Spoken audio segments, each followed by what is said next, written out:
do relatório em si, falar também de outras questões. Muitas vezes vocês fazem desenvolvimento de conteúdos para a web e desenvolvem trabalhos de front-end para apresentar aplicações, pronto, têm um conjunto de soluções diversificadas. Muitas vezes vocês não descrevem metodologias adequadas para este tipo de trabalho. As metodologias que eu apresentei aqui, vou apresentar aqui uma metodologia, eu podia-vos apresentar outras, ok? Mais uma vez, o que eu vos peço é que sejam sempre coerentes e justifiquem as opções tomadas. Eu apresentei esta, até é baseada num artigo científico de uma Elsa Santos, em que descreve a função de um web designer e quais são os papéis e qual é a metodologia que deve utilizar no desenvolvimento de um website, que no caso de ser necessário no vosso projeto. Ela divide o desenvolvimento web em 3 grandes fases, que é a concepção, implementação e manutenção, que por sua vez vão estar subdivididos em 7 tarefas diferentes.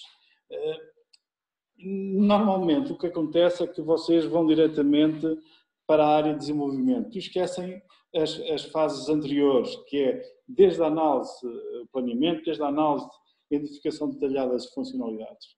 Qual é a estrutura de informação que vamos ter dentro do website, de que forma é que o conteúdo se vai organizar dentro das próprias páginas do website, através da definição do wireframe ou mockups, isso depois depende daquilo que vocês quiserem, e depois a área de desenvolvimento, onde há a implementação real de conteúdo. A nível de requisitos nesta área, nós temos um conjunto de normas, eu não vou ser exaustivo, porque senão tinha muito para falar aqui sobre isto. Nós temos um conjunto de requisitos que nós podemos encontrar de uma forma muito bem definida em 2 grandes áreas. Nós, se quisermos utilizar através do W3C, no consórcio da World Wide Web, nós poderíamos lá chegar a estas áreas. Eu até estou a utilizar aqui os conteúdos, isto são conteúdos retirados mesmo dos sites governamentais portugueses, em que nós temos os conteúdos divididos em 2 grandes áreas em Portugal, que é a acessibilidade.gov e o usabilidade.gov.pt. Quando nós falamos na usabilidade, é de que forma é que nós podemos construir os conteúdos de forma a serem utilizados de uma forma eficiente e eficaz por parte dos utilizadores. Muitas vezes nós desenhamos os conteúdos e mesmo ou desenhamos as soluções e mesmo para utilizadores experientes complicamos demasiado a forma como interagimos com o utilizador e de forma como nós requisitamos que o utilizador preencha formulários, ou estabeleça opções, por aí adiante. Isso há um conjunto de técnicas já definidas, técnicas essas e até testes que nós agrupamos na usabilidade. A nível da usabilidade, nós há 2, a nível internacional temos o usability.gov, que é do Departamento Norte-Americano, onde aparece lá todas os guidelines, todas as metodologias a utilizar no desenho e no teste da própria aplicação, ok? E em Portugal nós temos então este usability.gov, que é muito recente até, que apresenta um conjunto de técnicas e requisitos a nível de usabilidade, quer para web, quer para mobile, através de apps, ok? Portanto, e apresenta aí um conjunto de opções que nós podemos ter em conta no desenho de aplicações para ambiente web ou de aplicações móveis. Outra coisa que também é importante, isso depois depende também muito por parte do utilizador, embora a acessibilidade não é restrita apenas a pessoas com limitações ao acesso à informação, é para todos nós, porque se todos conseguirem, se nós facilitarmos a vida às pessoas que têm dificuldade, estamos a facilitar aos outros, torna-se também mais óbvio o acesso aos conteúdos, e é a acessibilidade. A acessibilidade digamos que, orientado por um conjunto de normas essas extremamente extensas, que se dividem em princípios e diretrizes, 4 princípios e 12 diretrizes, se não, agora, se não estou a falhar. No total são técnicas extremamente complexas que nos permitem ou não construir conteúdos. Relativamente a isto, por exemplo, se vocês forem ao site da acessibilidade.gov, neste momento, a nível, se fosse nos apresentar conteúdo para o Estado português, obrigatoriamente nós tínhamos de respeitar já um conjunto de normas. Okay?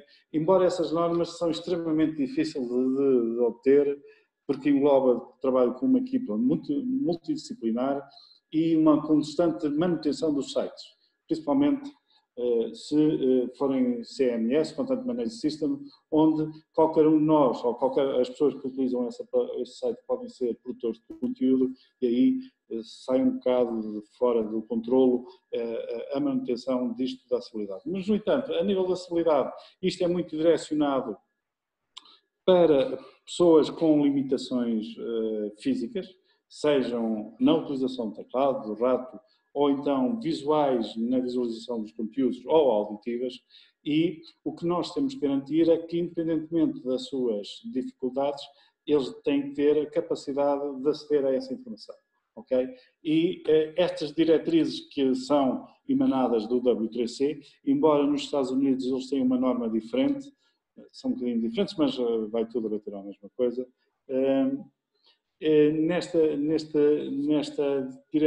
Neste site da acessibilidade, vocês encontram lá um conjunto de diretrizes que nos auxiliam e nos dizem o que é que devemos fazer em cada um dos elementos. Okay?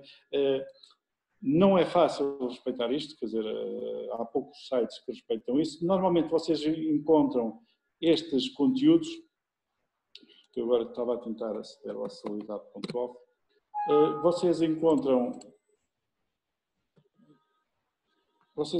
estes conteúdos, só fechar aqui umas coisas.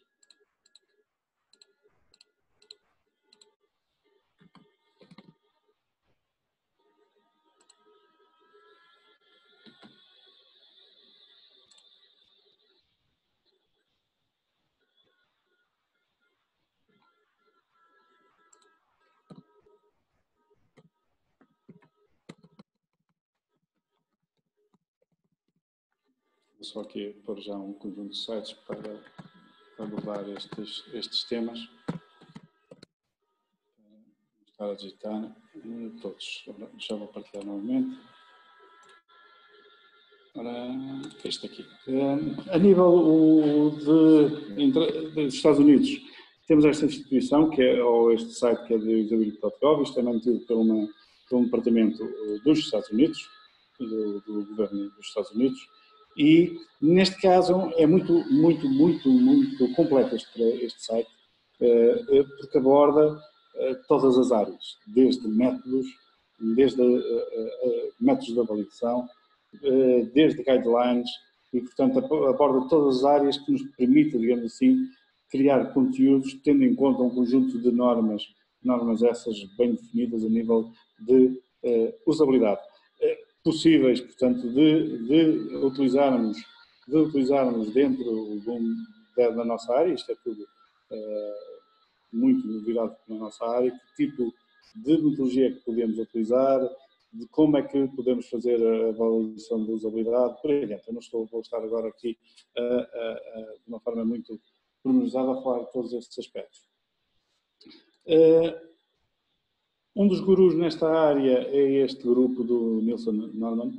Este Nielsen é talvez um dos indivíduos mais tidos em conta a nível internacional e, portanto, apresenta também um conjunto muito diversificado de artigos sobre as mais diversas áreas, na área da usabilidade e na área do e-commerce, na área da navegação, por aí. Portanto, tem um conjunto muito alargado.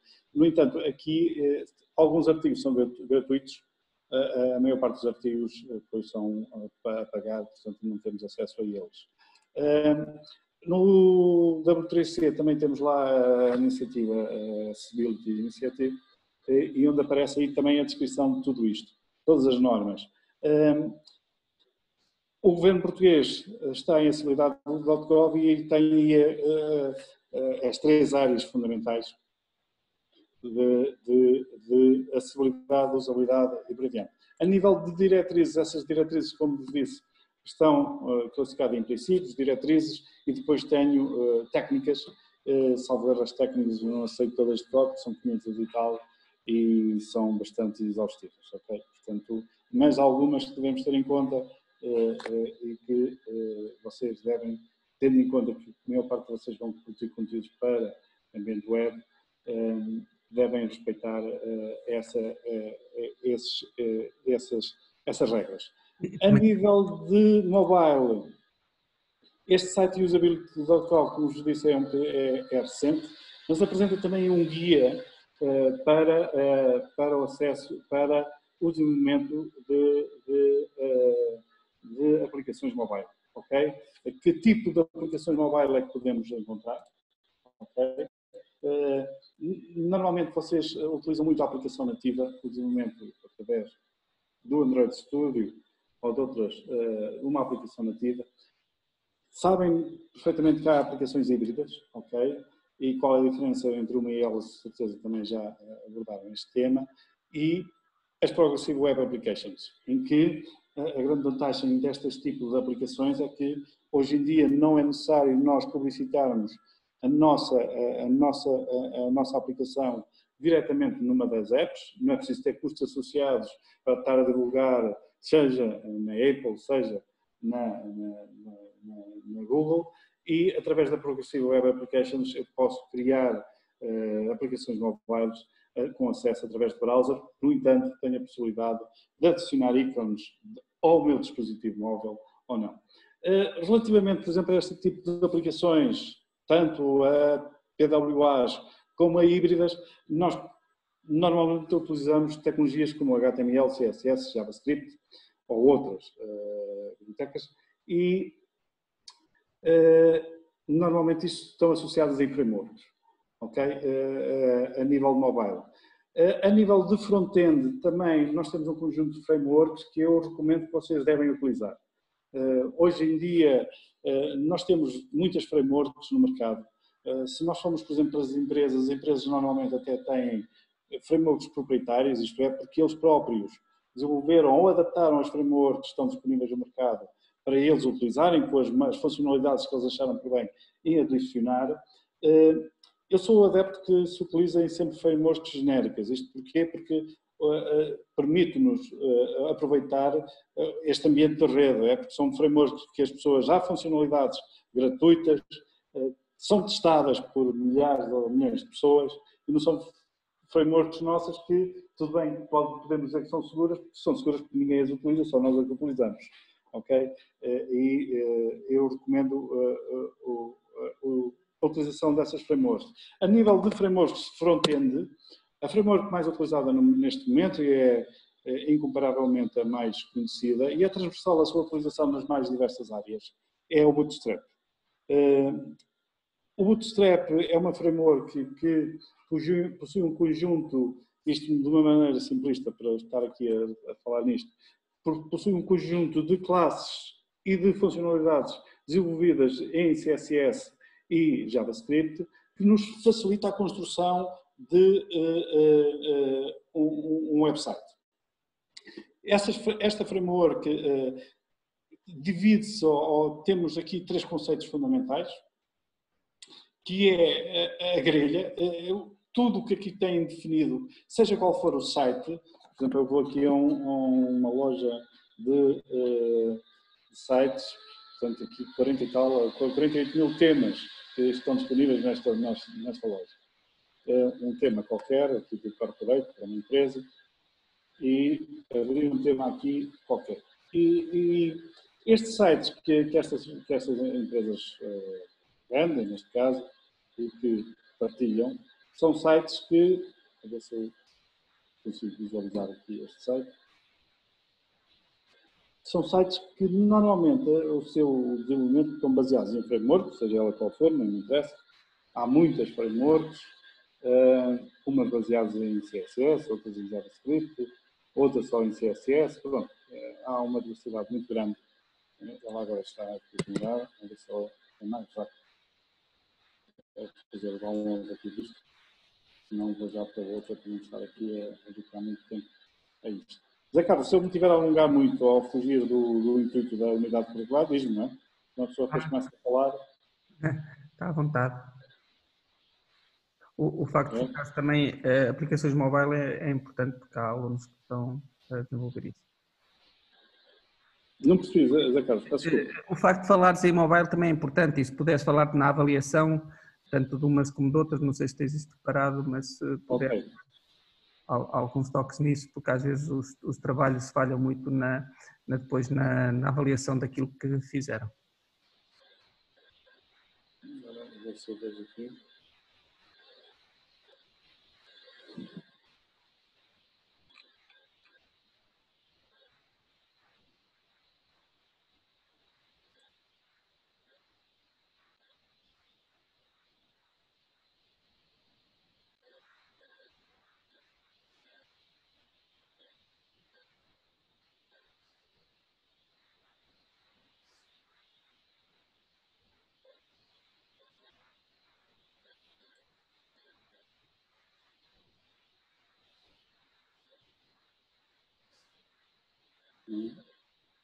Já fechei sem ver o que eu fiz.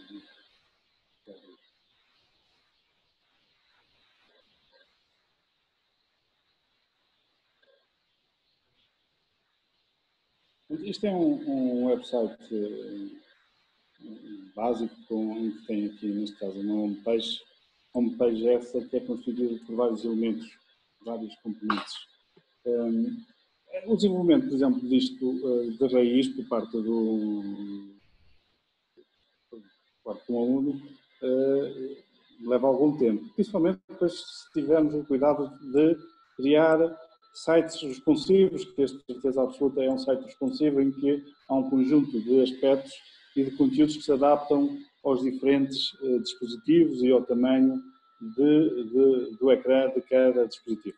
Portanto, há conteúdos que desaparecem, há conteúdos que se adaptam a essa área disponível, há conteúdos que se deixam de estar presentes, sejam as cards, sejam menus, por aí dentro. Tudo isto, se nós não utilizarmos uma framework, vai ser bastante complexo. Porquê? Porque nos obriga a criar o conteúdo para os diferentes dispositivos, vai-nos obrigar, por exemplo, se utilizarmos media queries a nível CSS, que é talvez a técnica mais elementar, vai-nos obrigar a criar media queries para cada um dos breakpoints definidos para alteração do conteúdo e por adiante. Isso é bastante extenso. Portanto, por exemplo, só para fazermos aqui isto, esta barra de navegação, isto era extremamente extenso e obrigava-nos a dedicar algum tempo a fazer isso. No entanto, se utilizarmos essas frameworks, isto é coisa para se fazer em minutos. Porquê? Porque uma framework, o que é que eles fazem? Uma framework identifica um conjunto de componentes essas que facilmente são reutilizáveis, ok? E, por exemplo, nesta página web, o que é que eu tenho aqui? Grelha de elementos, porque tenho aqui colunas. Se repararem, isto está dividido em várias colunas, 3 colunas, uma coluna, por aí diante, 3 colunas, uma maior que outra, para isso não interessa. E, portanto, a maneira mais fácil de fazermos isto é o que nós fazemos utilizarmos uma grid, ok? E definirmos o tamanho de cada um desses elementos. Relativamente aos componentes, então, o Bootstrap é dividido, então, uma área de layout, onde nos vai permitir definir a grelha que nós quisermos, com os breakpoints que nós quisermos definidos, porque há um conjunto de breakpoints logo definidos para small, medium, large and extra large device. E esses tamanhos já estão pré-definidos. É claro que isto pode ser tudo personalizável, porque eu posso ter acesso a isto e manipular esse conteúdo. A nível de content, é importante dizer que a formatação do tipo de letra, isso, e a formatação, o espaçamento, já vem pré-definida. É claro que temos a possibilidade de alteração e temos então os componentes. Os componentes são os elementos que podemos reutilizar de uma forma muito simples e construir este elemento. Por exemplo, neste caso aqui, o que eu tenho é uma navbar com o que nós chamamos uma área de brand e uma área de menu. Então isto é simplesmente ir aqui à área de navbar e aparece esse elemento e é só reproduzir a utilização dessa sintaxe toda da HTML com as classes referenciados de CSS e utilizar e adaptá-las àquilo que eu quero. Okay? Tudo isto é depois manipulado através do que nós chamamos de utilities. Essas utilities subdividem-se em várias categorias, desde espaçamento, desde o display, desde floats e coisas assim. Portanto, estão para aqui, eu não vou estar agora aqui a definir isto de uma forma muito precisa, portanto, faço isso no primeiro ano. E pronto, e depois é só reutilizar. Mas só de referir, portanto, que uma coisa é, depois nós temos que ter conhecimento da matéria, quer dizer, uma pessoa tem o valor, construir uma página destas hoje em dia não é exigido muito, principalmente a engenheiros informáticos. E se conhecerem os frameworks, então isto é uma coisa extremamente simples. Okay? Portanto, isso é a questão. Tecnologias envolvidas aqui, HTML, CSS e JavaScript, portanto, é a framework que utiliza. Isto para front-end. A nível de mobile, há várias maneiras de nós trabalharmos. Eu, por exemplo, sou muito adepto da framework Ionic. Okay? A framework Ionic permite o desenvolvimento de aplicações híbridas e permite também o desenvolvimento de PWAs, okay? De Progressive Web Applications. Mais uma vez, estamos a falar em HTML, CSS e JavaScript. Podemos utilizar ou React ou Angular, portanto isso é indiferente, e o desenvolvimento de aplicações mobiles é muito mais simples do que o desenvolvimento nativo. É claro que não temos as funcionalidades, ou se quiser manipular alguns elementos do telemóvel, tenho mais dificuldade do que se tiver a utilizar aplicações nativas. Mas tenho outras funcionalidades, que é a facilidade no desenvolvimento, a rapidez no desenvolvimento, e estar a criar aplicações híbridas, portanto, que facilmente se podem replicar pelos vários sistemas operativos. Ultimamente, os PWAs têm assumido também uma importância muito grande, porque é praticamente replicar um webpage, criarmos um site, mas dirigido para aplicações mobiles, que nos vai permitir depois fazer o download do ícone de um atalho para o nosso telemóvel e, dessa forma, conseguirmos utilizar todas as possibilidades das aplicações mobiles. Ok? Zé Carlos, diz agora, o que é que querias falar? Se tens aí alguma coisa sobre a avaliação de aplicações web ou mobile, que os alunos tipicamente está bem. Então, como falhar um bocado na parte da avaliação. Ok.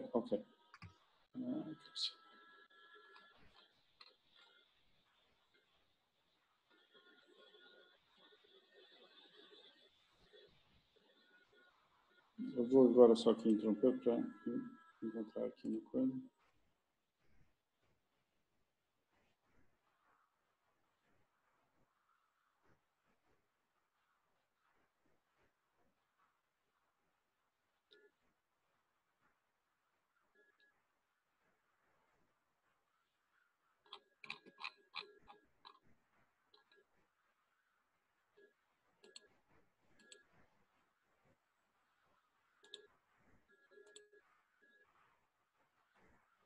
O próprio site W3C tem.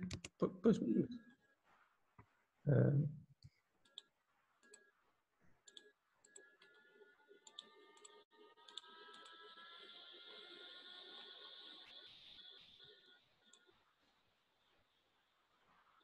Relativamente a avaliações, eu até me vou basear no próprio novamente no usability.com. O usability.com, como vos disse, tem tanta informação, isso é uma loucura, este site, sobre a nível de usabilidade. E eu podia-vos estar a falar de vários métodos de como é que nós avaliamos se aquilo que nós construímos está de acordo com aquilo que se pretende, ok? E há vários métodos para fazer isso. O Usability Evaluation Basics, tenho, por exemplo, para Mobile Device Testing, há métodos, este, por exemplo, é um bocadinho difícil, porque obriga a gravação do ecrã, para onde é que a pessoa clica, por aí adiante. Pronto, há vários diferentes. Temos o Usability Testing também, como é que se aplicam qual é as vantagens e desvantagens de aplicarmos estes testes. O First Click Testing, este é muito utilizado para nós verificarmos onde é que o utilizador vai clicar. Qual é a primeira ação tomada pelo utilizador quando acede a uma determinada página. Pronto, e isto há vários testes.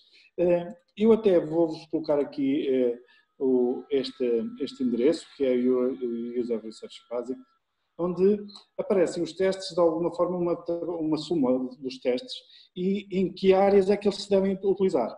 Okay? Se é para conhecer os requisitos do utilizador, se é para avaliarmos o seu conteúdo, se é para avaliarmos o design, ou se é para refinarmos a aplicação desenvolvida. E, portanto, aparece aí uma descrição de todos os testes, ok? Uma breve descrição e a comparação e as funcionalidades que cada um dos testes assumem nas diferentes fases de construção de uma aplicação, ok? Muitas vezes, como nós somos nós a utilizar, só somos os expertos da aplicação, mas nós muitas vezes temos que nos colocar no pele de outras pessoas, de outras personagens, eles até dão aqui um nome específico a essa tipologia que eu estou a falar, que é personas, que é a criação de um utilizador representativo, definirmos quais são os seus critérios e desenhar testes de forma a conhecer as suas especificidades, ok? Para que é que serve um protótipo? Que tipo de protótipos é que existem? E quando é que se devem utilizar os protótipos? Em que fase é que se devem utilizar os protótipos? Inquéritos e por aí adiante. Portanto, temos aí um conjunto muito alargado de metodologias que nos vão permitir avaliar o trabalho apresentado, ok? O ideal era que quando vocês apresentam uma solução, fosse sujeito a esta bateria de testes. Normalmente as pessoas não utilizam muitas vezes os testes para fazer isto, para fazer esta avaliação das aplicações desenvolvidas, mas eles existem e, quando utilizados, têm sempre bons resultados. Por exemplo, este aqui é extremamente simples de utilizar, que é o card sorting. Normalmente este card sorting é utilizado para definirmos os elementos que devem constar da navegação, tão simples como isto. Como é que a organização, como é que a estrutura, a informação deve estar agrupada, ok?